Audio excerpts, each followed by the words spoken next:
Good morning. Welcome to Hobby Evolution, episode 1533. I look disheveled. I need a shave. I need a haircut. Anyway, what's up? Happy Thursday. Welcome to Hobby Evolution. Hey, had an awesome time yesterday meeting Kevin. You may know Kevin from The Cardboard Dream.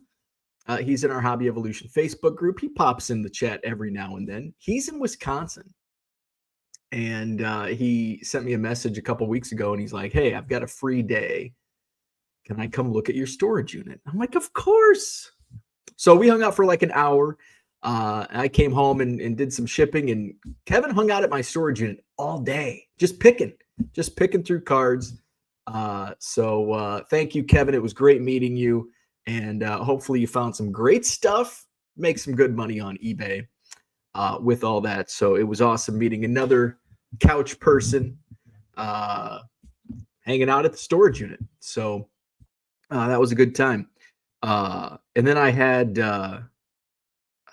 my wife they switched brokerages about a year ago, and they opened a temporary office space for a few months, and then they got more permanent space. I say permanent, but I don't know. Is anything in real estate permanent? No. So they had their grand opening at their office. My wife's like, come over, just pop in. I'm like, okay. And I'm like, I don't know how many agents are in the 20. I don't know, maybe more. But I thought like, it's just going to be a little get together. I walk in and it's like a party. Now it also sounds like a party because there's 100 realtors in the room, but it was, I'm like, oh shit. I was not prepared for this. Here I am, not shaved. I'm wearing my raccoon drinking a Pabst Blue Ribbon hat. So what do? I sell baseball cards out of the basement wearing my raccoon drinking a Pabst Blue Ribbon hat. So that was nice. And she brought leftovers. So that's always good. So, hey, I found out Ernie has another girl. Ernie's a player. Ernie is a player. And I knew he's the shit, man, for little dogs. He's quite the ladies' man. He has another girlfriend. His first girlfriend was Augie. I don't know if they're still dating or not. He doesn't share these details with me. But when I dropped him off yesterday morning, one of the workers was like, "Oh, good, his BFF is here, and her name's Millie, and she's a little like a mini wiener, mini dachshund. Aren't dachshunds mini anyway? I don't know, but it's like a mini wiener dog type. Millie is her name."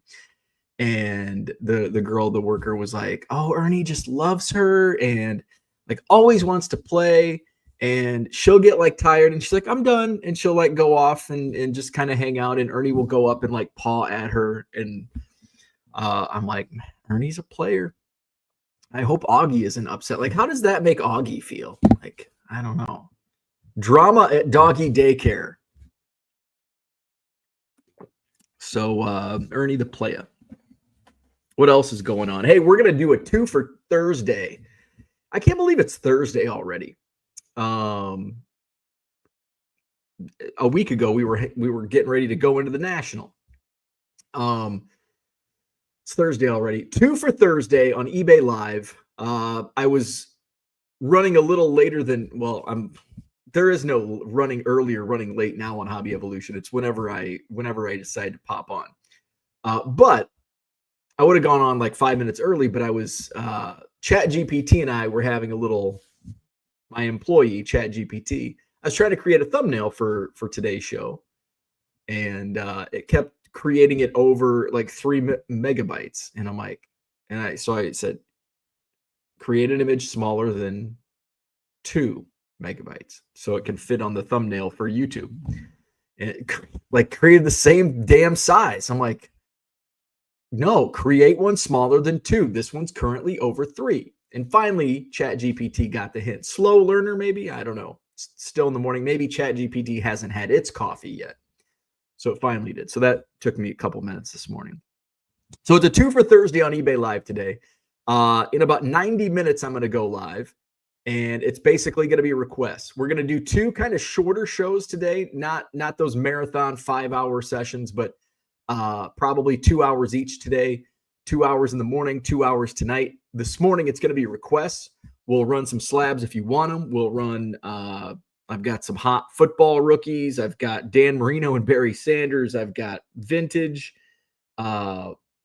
prospects. I can just try to dig out what I can find. So that's today at 10 Central. So in about 90 minutes on eBay Live, taking requests. We're going to do, I think 100. I got to get those lined up. But I'm going to do about 100 auctions this morning. Tonight, I'm back on eBay Live at 7 Central. This is going to be a 1975 Topps set break. So I've got 100. I pulled out 150 singles. It's the complete set. So, and I'm going to start, and they're in numerical order. So I'm going to start card number 1, Hank Aaron, 74 highlights. That'll be the first auction. We're going to go through 150, all of the stars and rookies. And then the last auction, we're just going to do the rest of the set, all the commons. So it'll be about 510 of the commons and probably some minor stars that weren't part of the 150. So that's going to be tonight, 7 p.m. Central. And actually, these cards are in really nice condition. Let me see if I can find one of the rookies real quick. Tonight at 7, 1975 Topps set break. So they're all here. Looking for Brett or Yount. I know one of them's pretty early on in the set, right? Is it Brett? Oh, right here. So the Brett does have the edge. I mean, it's not near mint. It does have some of that, like the white spots on the color. The bottom corners are a little, but here's an example. But otherwise, it's a nice looking card. So we're gonna run the whole set, essentially the whole set. We're gonna run 150 singles, and then the last auction will just be, all right, here's the rest of the cards. 510. They're in the binder. I'm gonna keep them in the binder. They'll ship in the binder, which was unfortunate because I think they've been in the binder for about 40 years. So some of the cards, I don't think any of none of the big cards were up against the ring, but there are a couple cards, that were up against the ring that have that little ring divot. So, but tonight, 7 p.m. Central, 1975 Topps baseball set break. I may do a 76 football set break. Well, I'm going to see how this goes tonight. I'm going to see how this goes. I do have a 76. I started pulling some of the cards out of that set to run, but I'm going to hold off on running any of those until we see how the set break goes. If the set break underwhelms, I'll just run the singles because sometimes my curated auctions underperform. Whereas if I would run a George Brett, Robin Yount rookie in a regular stream, they would do better than on a hyper-focused 1975. And I think the reason why, here's why I think the reason why. In a 1975 Topps set break, you're only going to get people interested in 1975 Topps baseball. Whereas if you run random auctions, hey, here's a 1975 Topps Robin Yount, you get people that don't really know. They're like, well, they wouldn't normally jump into a 1975 Topps set break, but they're running these auctions. It's kind of like there's a lot of people in bargain. This is the same theory behind bargain boxes, not theory, but same psychology. This is the same, the curated auctions on live streams versus random shit is the same psychology behind bargain boxes. Should you have organized bargain boxes by team, by set, or just a random mishmash? I like random mishmash. A lot of people do. There are a couple booths at the National.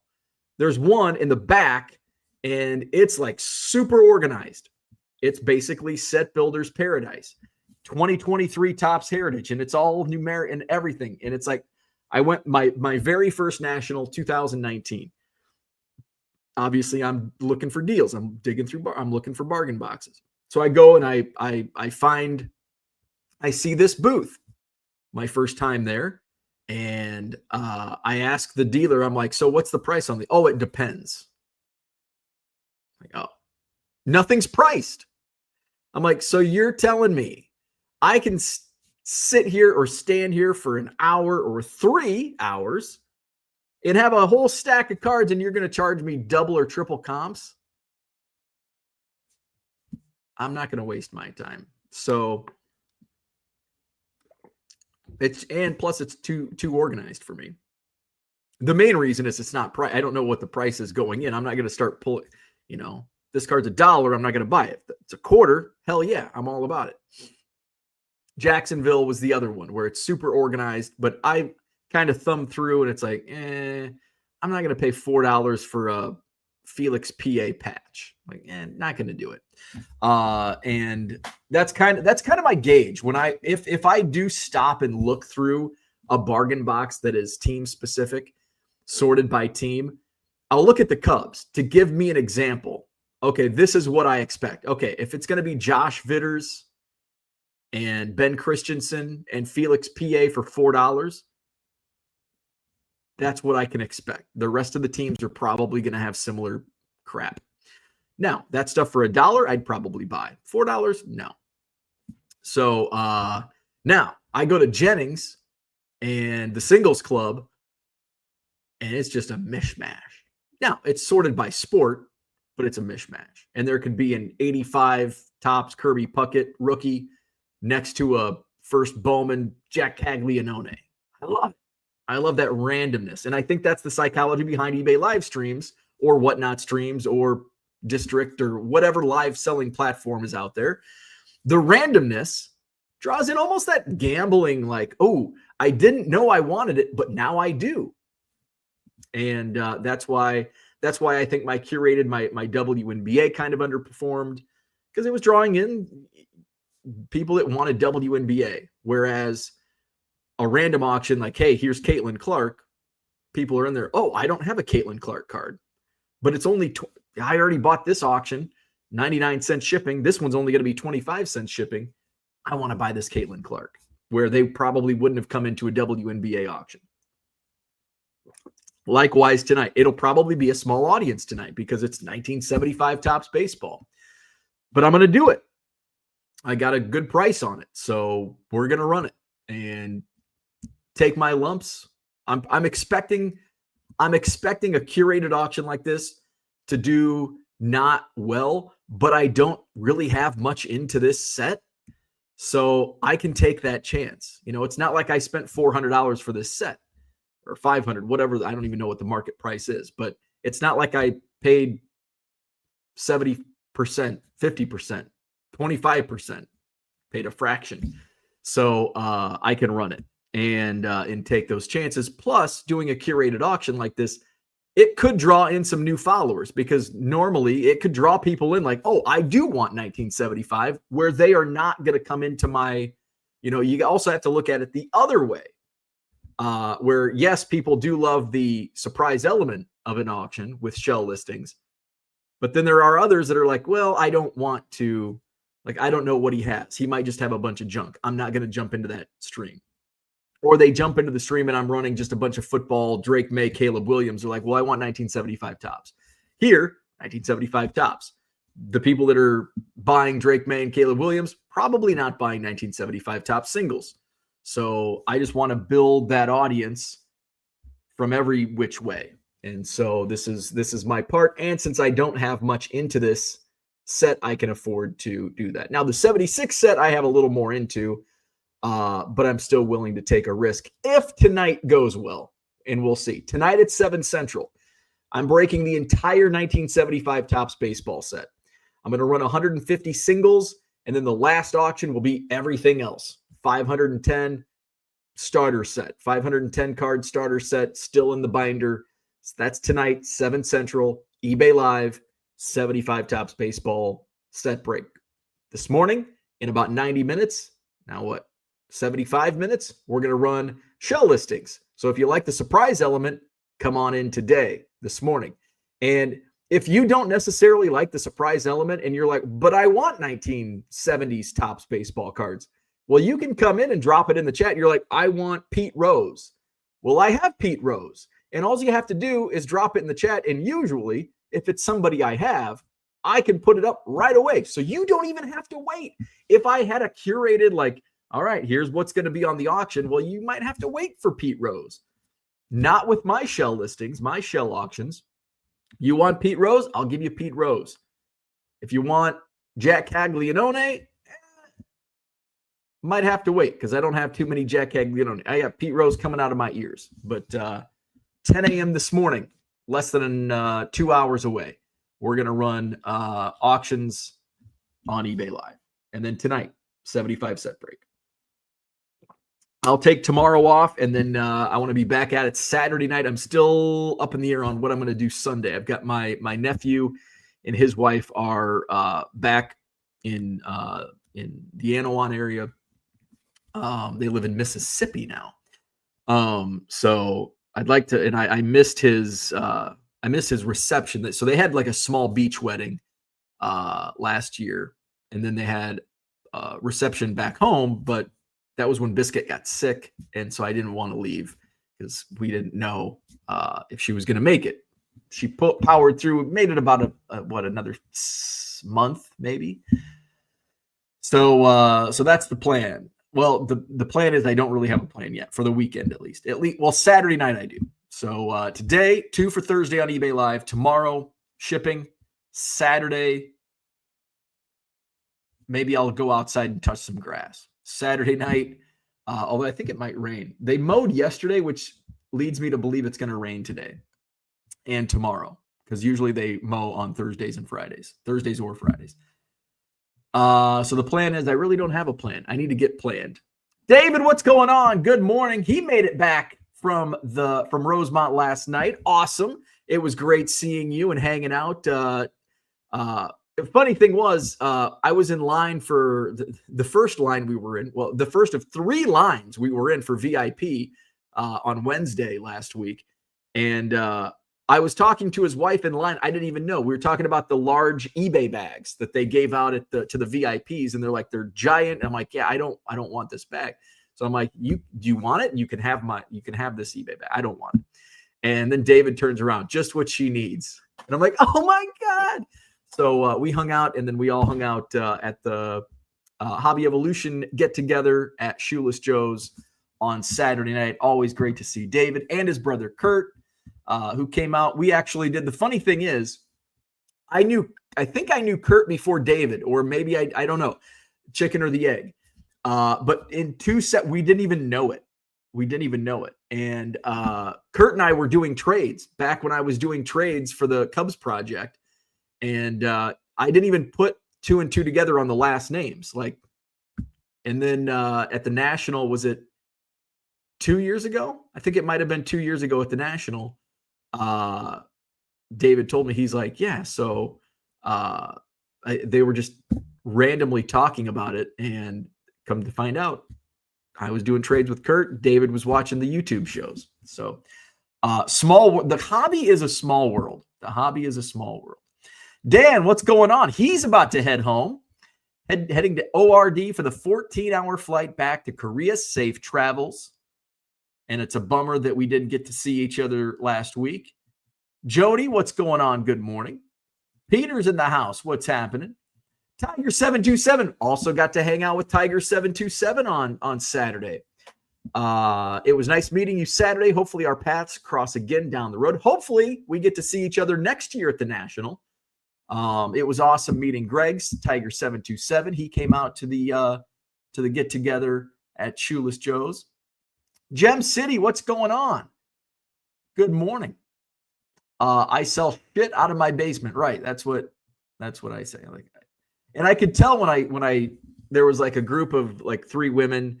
at the, like, there were like, you walk in, like you check in, they were giving out like, oh, I hate name tags. And they were giving out names like, I'm just here for like a couple minutes for support, and I'm gonna leave. I don't need a name tag. I'm not gonna go network. I don't need a realtor. So when I said, I could see the look on one of the girls' face. I'm like, yeah, I sell baseball cards. Like, how can you polish a turd? Like, I sell baseball cards. That's what I do. I don't do titles. I don't like titles. Well, I'm the president and CEO of 1 Million Cubs Project LLC. Like, I had a former boss, I guess, that loved title. The former company I worked for, oh my God, titles were cracked to that company. And I think I had the same position. I was in sales. What do? I'm in sales. Well, what do you sell? And then you have to explain it. And nobody wants to hear about freight sales. And baseball cards is better, because every time I tell people baseball cards, for the most part, the three ladies that I met yesterday at the check-in, they didn't care about baseball cards. But other people are like, oh, well, I have. And so one of the, in fact, Christian Yelich's brother works for in the Milwaukee office. But one of the guys, and I think he's based out of Milwaukee too. And he goes, yeah, so I heard all about like your baseball card stuff. And he's like, so every time somebody brings up baseball cards, I think of you. And I'm like, and that's what you need. You need to, so I guess I should be networking, even at real estate events. I sell baseball cards. If you have any clients that are looking to just dump baseball cards, call me. So yeah, and I could see on their face, I sell baseball cards. Oh, that's nice. Yeah, that's nice. Oh, neat. Unicorn Cupcake says, have you considered breaking the commons up by team and selling them that way? I have, but I don't. Here's what's happened in the past. I know 510 cards are going to sell for a decent amount. But if I break up 10 Royals cards, it might only sell for $1. And then I can still ship 10 cards in a PWE. But if somebody buys the Royals and the White Sox for $1 each, now I've got to ship it bubble mailer. Now I'm going to make my money back on other auctions. But I ran into that I was doing I think it was 74 football, and I was breaking those into lots. Now, I also did like a 78 Seattle Mariners lot of like 10 cards that sold for $21. So that made up for like the Royals lot that sold for $2 and the Pirates lot that sold for $1 or $2. So plus it's more work for me. I'd have to, because these are all in a binder. I'd have to pull out each card, get them curated, and for a couple bucks each. I don't want to put that time into it, but I do know if I sell a starter set of 510 cards from 1975, that's going to sell for a decent amount without any work.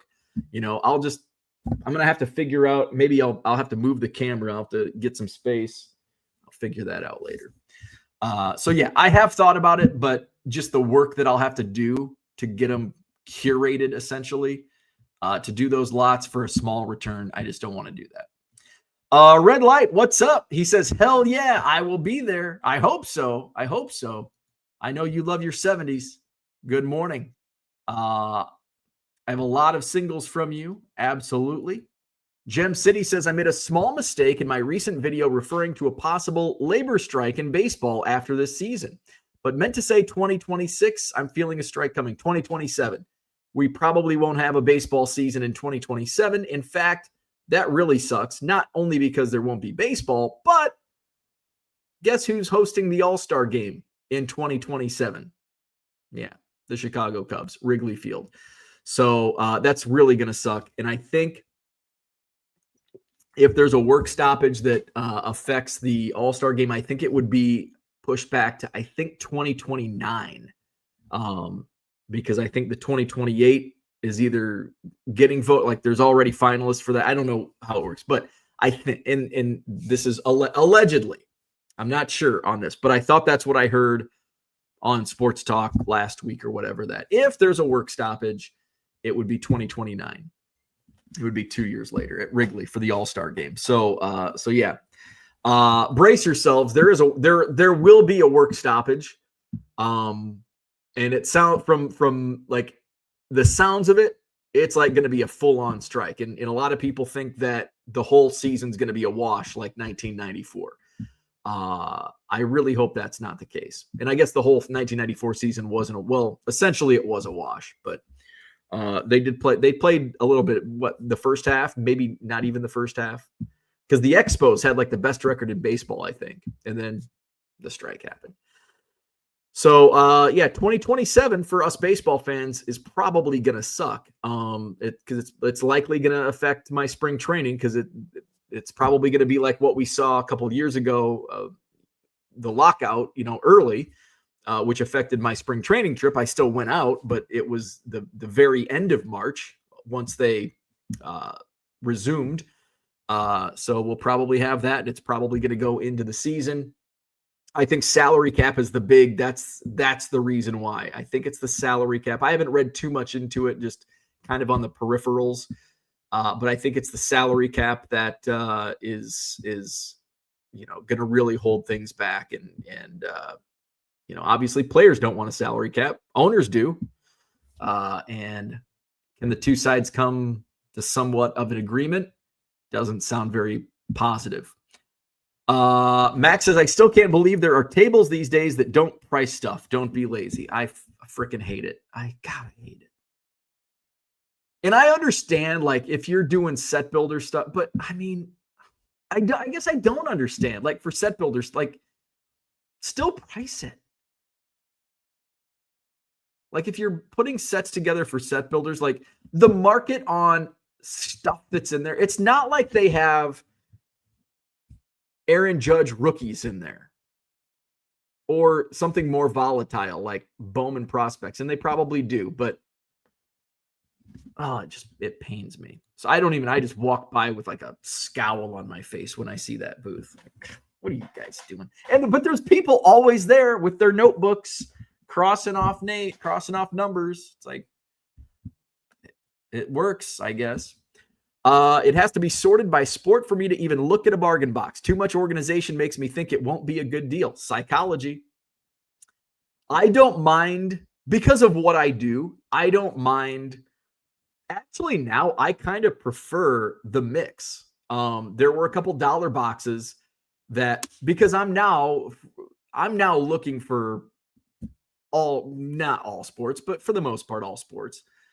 So, what I find myself, and here's the hang up, is when I'm digging through a bargain box that's organized by sports, I always gravitate towards baseball because that's what I know best. I know what the deals are. I know what I can do on this. Now, I'm selling more and more football and basketball, and to an extent hockey on eBay Live, that I kind of have an idea of what to buy. I have a better idea of what to buy.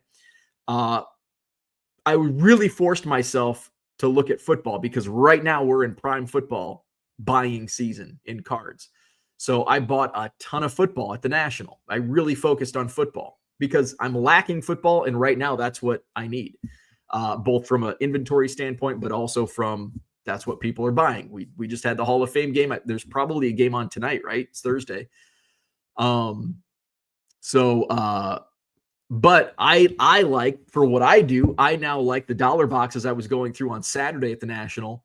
We're all mixed. And it's like, hey, there's a Caleb Williams rookie. Oh, here's a whatever, Nick Kurtz. Here's a Aaron Judge. So here's a LeBron James. Like, I can pull all these out of the same box and not have to go, well, I'm going to do baseball. Now I better look at football. Now I better look at basketball. But I understand, like, a year ago, I didn't like that as much because I was mainly focused on baseball. That dude says, I sell a 1975 Topps baseball card almost every day. There are sneaky commons that bring a little more than others, like Dick Pohl and Dick Sharon and Pete Lecoq. So many dicks in 1975. Red Light says, I will be there with my crane money. There you go. Come on out. Merle says, what if I have to wait for you to get the Pete Rose from your storage unit? What if I have to wait for you to go get the Pete Rose from your storage unit? Well, there shouldn't be any Pete Rose in my storage unit. Andy Mack says, good morning. What's going on? Merle says, the eBay bags look good for trips to the post office. Yeah, they probably would have been good. Yeah. Now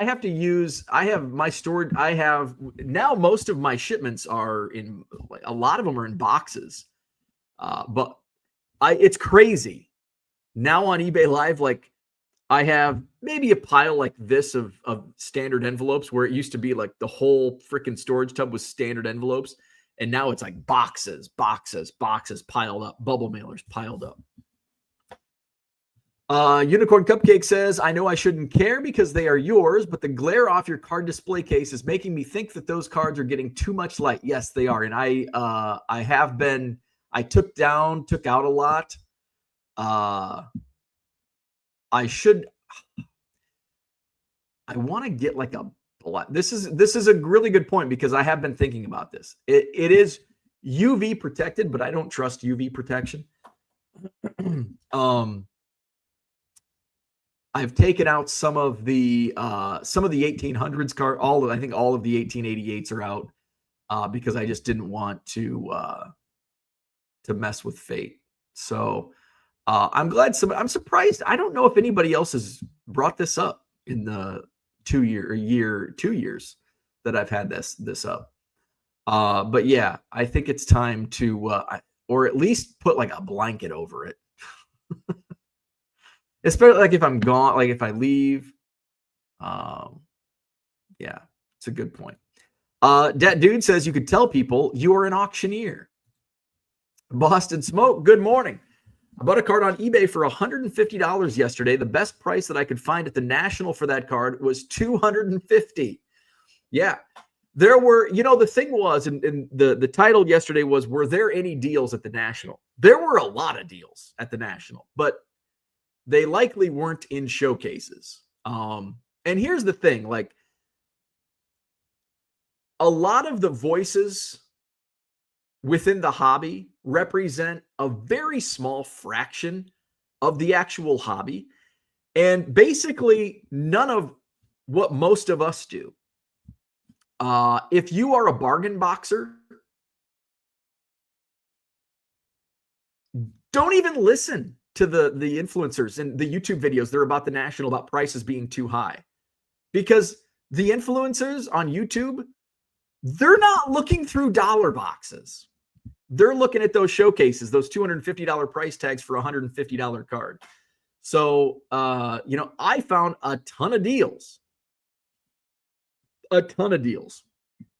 but I wasn't looking at the same spaces that Card Collector 2 and Jeff Wilson, all those. I don't think they complained about prices, but just, the bigger audiences, the bigger names, they're not looking at the same thing most of us are looking at. We're looking at quarter boxes, dollar boxes, bargain bins, which I felt there's always going to be overpriced bargain boxes, but you just got to know which ones to go to. And it's pretty easy to figure out which ones suck. There's two reasons, two ways to figure it out. Number one, if there's nobody at a table with bargain boxes, that means they suck mostly. At the National, at least. At a small local show, probably not, because a lot of people at small shows don't dig. Second, go and look, grab a pile, and you can figure it out pretty quickly. Like, 1989 Donruss Nolan Ryan in a $1 box or a $3 box. Like, man, that's eBay Live pricing. So you can figure it out pretty quick. And there were like the Jacksonville booth, $4 for was it Felix PA? I don't know. It was some patch of a prospect that never made it from 15 years ago. It's like, I'd probably, if I was in a buying mood, I'd pay $1 for it, but I'm not paying $3 or $4. Jody says, how does the Seaver look? What number is Tom Seaver? I got a stack of 150 here, so I don't want to dig. I would say just from as I pulled everything out, I'm gonna say the overall condition of talking about the 1975 set break that's going to be on tonight, eBay Live at 7 p.m. Central. I would say the average grade, and I know this from experience of a whopping 3 submissions, I would say 6 and 7s. Some of them are probably going to be a little lower because of the up against the binder. And we're talking like mostly commons. I think we're up against the binder. Some may have a little bit, but I'd say overall the average would grade a 6 or a 7 based on my experience. Now that's based on my experience. I'm not guaranteeing, but based on my experience, I would expect, the Brett that I showed, that's probably going to be on this, maybe even a 5, because of the white marks and the corners. Because I think I graded 2 Bretts. One got a 7, one got a 6. And this card probably looks about the same, maybe a little. I don't know. I'm not a grader, but I would say the overall average grade, let's just call it a 6. Average grade of 6 in this set. Gem City Card Show says, boo. Carrie says 94 season ended in mid-August. Was it that late? I didn't realize. I felt it was like June. Huh. I was not following baseball that closely in 94. I was a hoop head in 94. Found treasures. What's going on? Gem City says maybe Bo will save baseball after he befriends an owner at a wedding. That's a Hallmark movie if I ever heard one. ET Card Collector, what's going on? What's even worse is when it's not priced, you ask a price and they pull out a Beckett. No, thank you. Yeah, right. I love and I do buy cards.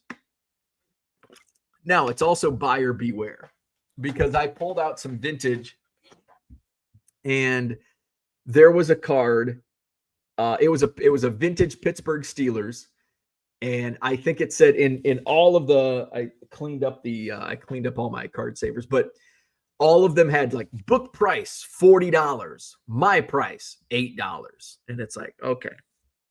Now, so this particular card I looked up, and I think they were selling for like $10 to $15. So it's like a book price in like mint condition is probably $40, or what. I don't even know what Beckett prices, what the raw version is, near mint, whatever it is, especially on vintage. I guess it's probably even a different scale. But I do buy, and usually I pull out, I'm pretty confident with what I buy. That one I was a little unsure of. But I think I ended up making money. I think it sold for $20, and I paid I paid less than 12 because I got a little bit of a deal on it. So I did make money on it. But again, don't go off that Beckett price or book price thinking you're getting a 20%, 25% of its value or its worth. Max says, back when it made sense to open Heritage, I would spend a decent amount of time and money at that booth. They usually gave decent deals for what it's worth, but set builder deals, not flipper deals. Yeah. And that's what I assume based on the crowd that's there, and just that's their market. And I get it. Like, I'm a flipper. So their booth is not for me, and that's okay. But price your shit. Colts tonight. There you go. All right. Who's Colts and who? Orlando, what's going on? Good morning. Unicorn says Dick Lines is my favorite. I like Dick Harder. Was he the coach? He was the Hornets coach, right? Dick Harder. IKEA bags, clutch for the live seller. I'm like, live seller. Dad Dude from Duryea says 1976 Topps Tito Fuentes sells often as well. I think it's the headband. Interesting. Max says the National was definitely a business trip, but it was also nice to attend a show from the other side of the table. It's been a while. Maybe get to do that once a year outside the National. Yeah, I don't often go to shows I don't often go to shows. I mean, I do my show, I promote my show, so I'm there as a buyer, but I'm freaking, doing all the promoter stuff. It's nice, and I have on occasion gone as only a buyer, and it's actually fun. I should do it more often. I went to Janesville once as just as a buyer, and it was like, man, this is a lot of fun. I went to on my way back to Anawan earlier this summer. I stopped at Rockford and bought a bunch of stuff at the show. It was fun. I was in and out in 90 minutes. And maybe that's why sports, and here I am complaining about sports, the sports room being dead by noon, 1 o'clock. Maybe that's why guys like me, I'm going to pop in for an hour and a half and head home. Head to whatever I have going on, but it's good. My next show is in 2 weeks. I'll be at the Janesville show. I'll be set up out front with my bargain boxes. They're going to be blowouts, dimes. Everything's a dime, and I'll sell the whole box for $25. So bring your carts, bring your wagons, get some room in the trunk of your car. Buy me out. Merle says, your influencer friend, Dr. B, was going through bargain boxes. Dr. Beckett is a big, that's all he does is dig through bargain boxes. That's where I first met him. That's the only times I've ever met Dr. Beckett. And I've met him several times, all at dollar boxes. That's what he does. He's a dollar box guy. Boston Smoke says many people are misled by the UV protection label. UV protection glass does not block 100% of UV rays. Therefore, you will have fading over time. Yeah, I need to. What if you added UV film on the display case and also on the house windows? I think our windows have some type of UV protection. They better for what we paid for them. But I don't trust any of that stuff. And so I should probably... for a while, I was flipping cards out and moving stuff around because it's obviously you can see it's not full. But yeah, there's some of the older stuff I definitely don't want to fade. Our Sizzle, what's going on? Ravens and Colts tonight. Ravens and Colts. Ravens is a team that I don't give a shit about. The Ravens. I remember when the Ravens were in a Super Bowl back in, it was like Ravens and Giants, which was like the worst matchup for me. Like, this sucks. I don't like the Giants. I don't like the Ravens. Bring on the commercials. And this was also in like 2000 when commercials were decent. Ravens and Colts. Gem City says, I found a Dick Hall for $2 at the National, traded it essentially for a second-year Mahomes Prism. Wow, that's a trade up. That's a trade up. So that's what I had for today. We are less than an hour away. I've got to get my coffee made. I've got to get Ernie to doggy daycare, and I've got to get ready for eBay Live. Hey, we're doing a 2 for Thursday today. eBay Live in 45 minutes. Tonight, 7 Central, 1975 top set break for baseball. So hit that like button, subscribe to the channel. Orlando says, I made a cover for my display cases when I'm not in the room. I think that's maybe, I was just thinking like a blanket or a towel. That dude says, seeing people have cards out on display at flea markets and yard sales has really been getting to me this summer. Even evaporation of the dampness inside of the plastic cases. Yeah, with all the humidity, yeah. All right, hit the like button, subscribe to the channel. Come see me in less than an hour on eBay Live. Taking your requests on eBay Live this morning at 10 Central. See you there.